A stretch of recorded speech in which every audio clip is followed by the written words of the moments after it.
आज चाहिँ हामी मिठो अनि नरम रसभरी बनाउँदैछौँ। नमस्कार साथीहरू, हजुरलाई स्वागत छ आफ्नो किचनमा। ल अब सुरु गरौँ है त। यसको लागि हामीलाई चाहियो दुध, कागती अनि चिनी। सबैभन्दा पहिला चाहिँ एउटा भाँडामा दुधलाई उमाल्नको लागि बसालौँ। दुध उम्लिसकेको छ। अब ग्यास अफ गरेर यसलाई चलाउँदै राख्छौँ र 5 मिनेटको लागि यसलाई रेस्ट गर्न छोड्दिन्छौँ। अब एउटा कचौरामा कागती निचोरेर यसको रस निकालौँ। मैले चाहिँ यहाँ ठुलो एउटा कागती लिएको छु। हजुरहरूले सानो भए दुईटा पनि लिन सक्नुहुन्छ। उम्लेर रेस्टमा राखेको पनि 5 मिनेट भइसक्यो। अब यो कागतीको रसलाई चम्चाको सहायताले दुधको माथिपट्टिबाट बिस्तारै सबैतिर पर्ने गरेर राखौँ।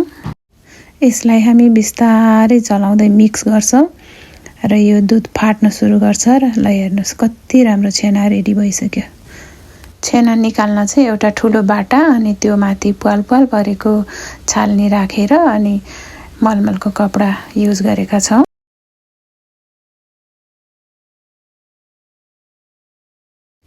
यहाँ चाहिँ हाम्रो 3 लिटर दुधमा यति छेना निस्केको छ। हेर्नुहोस् छेना अति तातो छ, त्यसैले यसलाई बिस्तारै केयरफुल्ली डल्लो बनाउँछौँ।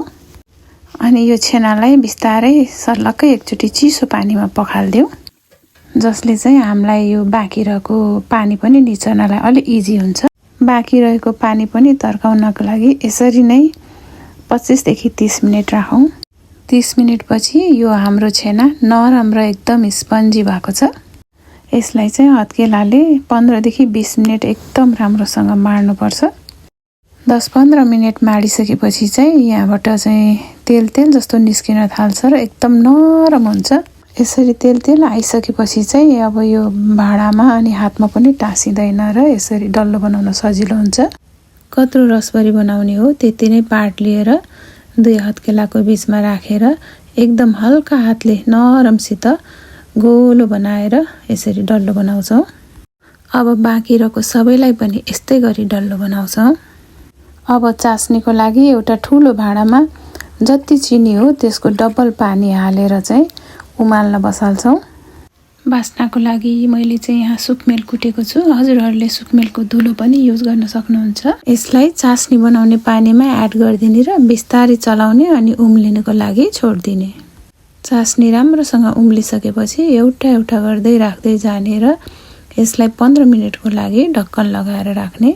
15 मिनेट भइसक्यो। हाम्रो रसभरी पनि यसरी फुलेर राम्रो बनिसकेछ।